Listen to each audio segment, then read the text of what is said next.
Hi, this is Francisca, and this is my mid-crisis life. So I'm being forced to record stuff on my bathroom floor at the moment because I'm currently on holiday in Turkey, and my son's asleep in the bedroom, and the party never fucking stops downstairs, so it's impossible to record anything outside. Um, So look, I'm going to say from the outset, this video is going to talk about um, a lot of stuff around sexual abuse and sexual assault. So if that is something that's triggering for you, just be warned, be aware, um, or turn it off, whatever you want to do. Okay, so my whole life, I've been sexualized by the male race from that first guy that told me to come back at 12 years of age, told me to come back when I was ripe, to that family friend who felt me up when I was like 12 and I didn't really know what was going on, to, all those boys that tried to touch me when I was on holiday, and then the guy that sexually assaulted me on my doorstep when I was 14, and that other guy that stalked me just before that happened, to the guy that raped and impregnated me at 16, to my so-called friend who came into my room while I was asleep and started having sex with me, to all those guys that say disgusting things when I'm walking past them, all those actual physical fights that I used to get into when I was a teenager because of all of those disgusting things that people used to say to me. Up to literally a year ago, that guy that I thought I could trust like a brother, who tried to fucking fill me up while he thought that I was asleep. And all the other guys that look at me, leer and stare and lick their lips when I walk past. And, don't get me wrong, there is like a certain power to it. Like, I see people looking at me. I still see guys staring at me. I see guys breaking their neck to turn and look at me, even when their girlfriends are there. I get given things, not gifts, but I get my chair pulled out and I get special treatment. And even, for example, in the restaurant here, I'm the only one who the guy actually goes and gets a drink from the bar and brings it back to me so that I can have it. So there is like this power that I have. But honestly, I don't think that I have been wielding this power correctly. And when I say that, I don't mean that I should be getting more or I should be using it more to my advantage. I mean that I've not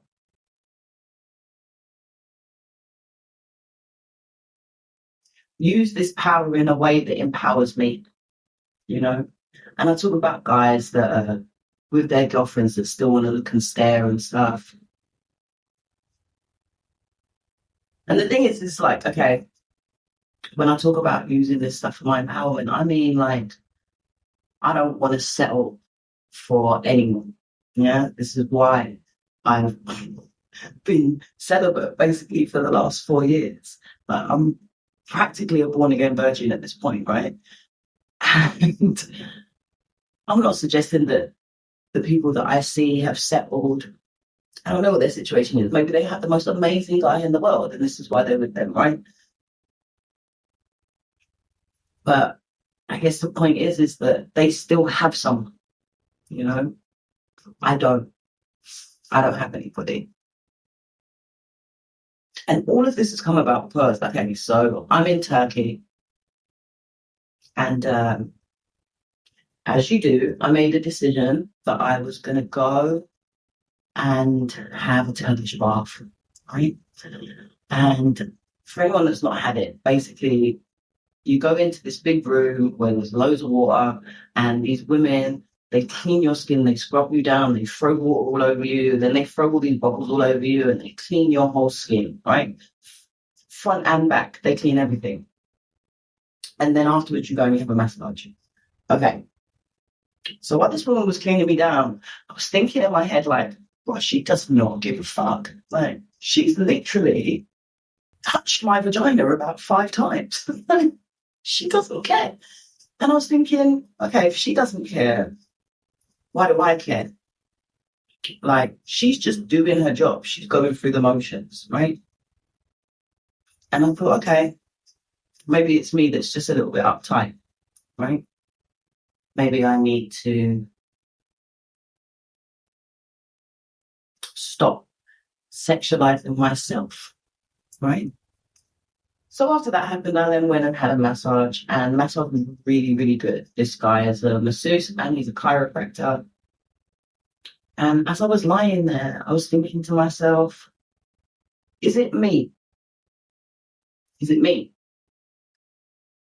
Is it not that I'm being sexualized by the opposite race, the opposite species, sorry, the opposite gender? Is it that I'm sexualizing myself? Because maybe this guy's just doing his job.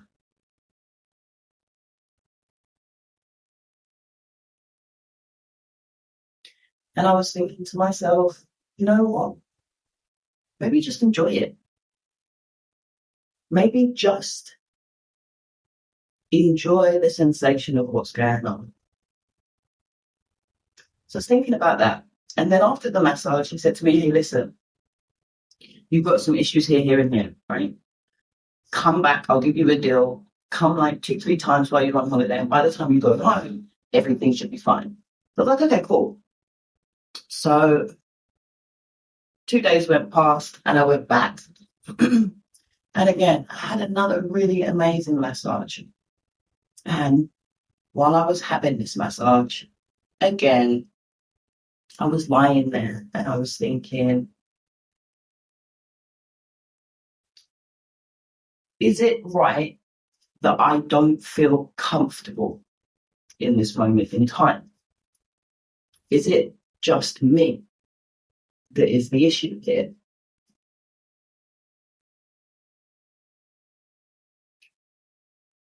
And at first I was thinking, you know what? If this guy, right, for example, is getting his jollies out of massaging me, oh well. Oh well, I'm never going to see you again. You don't mean anything to me. Like, this isn't sexual to me. So if you're fucking enjoying it in a way that's completely unprofessional, then that's really on you. I'm just going to sit here and I'm going to enjoy it. And the more that I did that, the more that I kind of realized, okay, maybe he's not actually getting these jokes from it. He seems to know what he's doing. He seems to be focusing on areas where I've got serious pain, serious issues. And I know that I've spoken before about the fact that in my right hip, I have a lot of pain. And I've done meditations and somatic work and drawn a lot of stuff out of this hip. And as I lay there thinking about this, I realized, okay, that pain in my hip is really deep. And actually, how is it going to be possible that anybody is going to be able to move any of that energy or any of that physical matter that's in there without actually touching areas that I think that feel dangerous to me, you know? How's that going to happen? And it made me cry on the table. I thought, wow, the very areas that need healing are the very areas that feel dangerous for me to touch, for anyone to touch. And it made me think about the fact that I really don't trust men. And not like I don't trust men generally as people, as a gender, as a species. I don't trust men when it comes to me.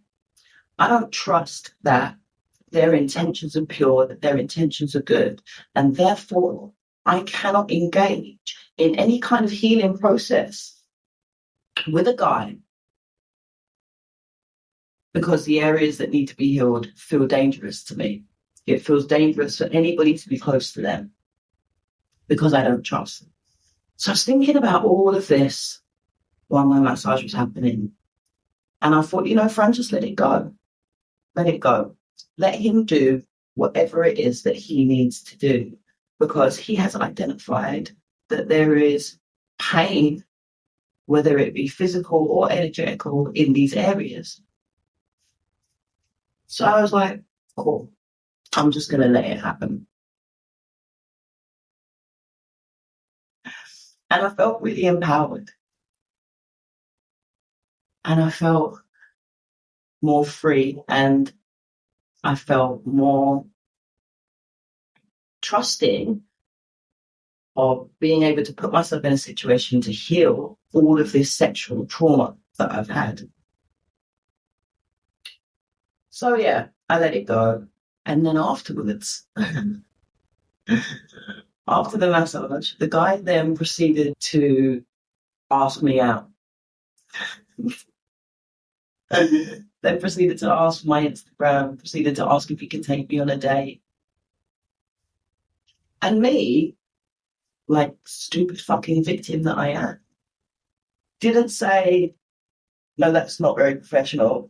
Like, I don't appreciate you having just touched me on and now asking me out on a date. Like, clearly you were getting something from this. Clearly you have sexualized me and you've sexualized this moment. No, stupid victim me went ahead and said, oh, okay, yeah, I'll give you my Instagram. And yeah, maybe we could go out for a date.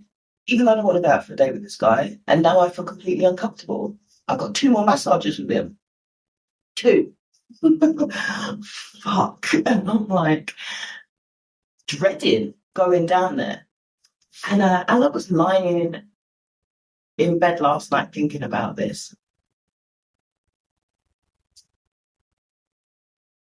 I was thinking about how much I don't want to go there. And I was also thinking about how much I have never, ever, ever confronted anybody who has sexually abused me. Never. None of the guys that raped me, not even the guy that fucking touched me up like literally a year ago. I've said nothing. And it's like, why? Why is it like that? And I think it's a lot of things. I think that a lot of victims of any kind of sexual abuse struggle with confrontation, struggle with like the feeling of, did I want that to happen? Even if I think about like that massage, it's like, well, I was enjoying it, right? So therefore, am I complicit in what just happened to me? Did I want that to happen to me? Like, can I really confront someone when I've kind of been a part of this as well? Like, it's fucking mental. But I also think for me, it's a massive thing of just not wanting to feel uncomfortable. Not wanting to have a conversation where I say, actually, no, I don't really feel like it's appropriate that you've asked me out. Like, I would prefer to just keep it professional, considering you've just had your hands wherever, like, deep inside my hip, deep inside my fucking gluteus maximus. Like, I don't really feel like it's appropriate, so no. And I don't like making other people feel uncomfortable, so I'll be uncomfortable instead. And I don't know if that's a common theme with people who have had experiences like this. But I know that that's definitely my experience. Or I don't know if it's like specific to me growing up in a household where I wasn't allowed to ever have any agency or any autonomy or express myself or say no, because saying no would be met with like war or banishment. But I think what I've decided is today I've decided that I will say something. And that feels really, really scary to me. Like to say to some random person that I'm never, ever, ever going to meet again.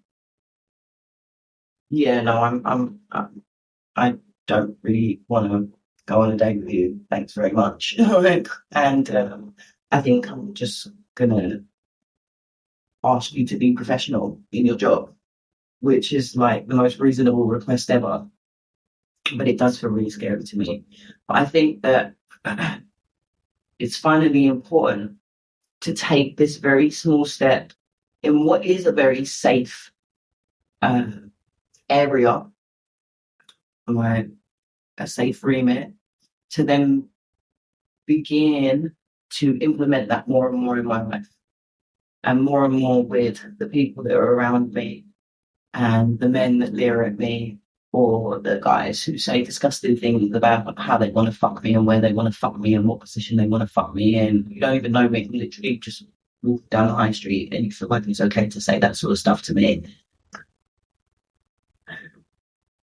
And I guess like maybe it feels uncomfortable because even when I'm thinking about that and the whole thing that I was saying about am I inviting this, it's like, am I inviting it?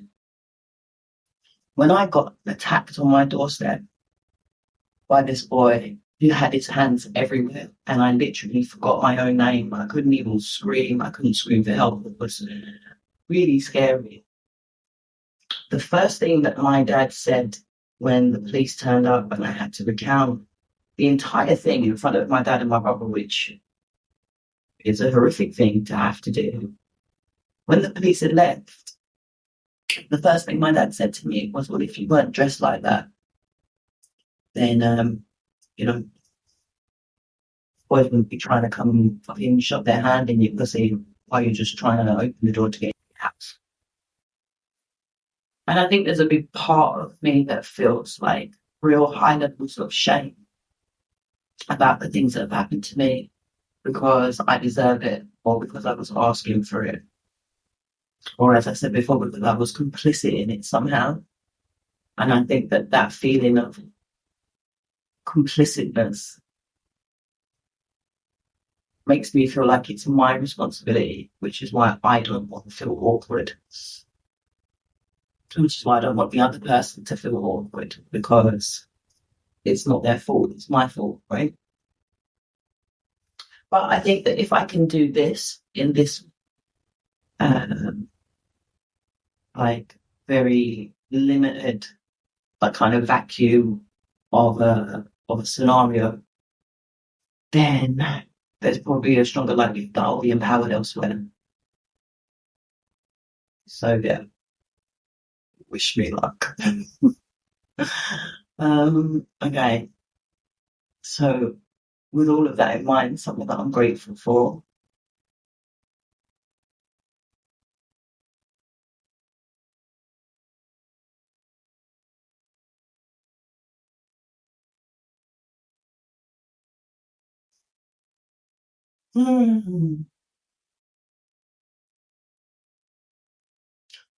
I think I feel grateful, as conceited as it might sound. I think I feel grateful that I have the opportunity to use the beautiful body and face that I have been gifted with to potentially attract someone who is of extremely high caliber. I'm not saying everybody can't do that. I'm just saying that at least I've been given the starting point. Like I've been given a good starting point, basically, and I'm not using it correctly, but it's there to be used whenever I finally fucking sort my shit out and move forward, because I do want to be with someone and I won't settle for just anybody. Um, but I think um, this is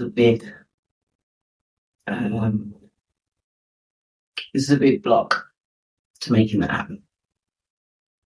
So once I remove that, then I'm going to be in a position where I can have some choice, and that's really something to be very grateful for. Okay, that's all.